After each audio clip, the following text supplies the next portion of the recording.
আমাও আমাও দেখেছো কি মিষ্টি খাবা কও আজকে শুধু আচ্ছা এই সময় যদি কাঁঠাল পাওয়া যায় কেমন হয় বলেন তো। এই যে আমি এখন একটা কাঠ খাওয়ার প্রস্তুতি চলছে। রাজহাঁসের মাংস কার কার পছন্দ বলেন তো। মাটির চুলায় রাজহাঁসের মাংস রান্না হবে।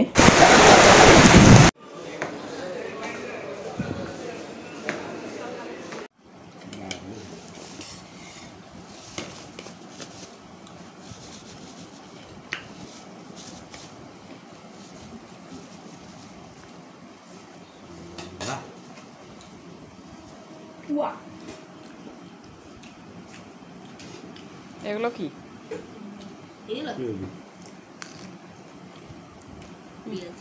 শ্বশুর বাড়িতে যে যা বলুক এক কান্দে শুনবেন আর এক কান্দে বের করে দিবেন, তাহলেই তো হবেন ভালো বৌমা।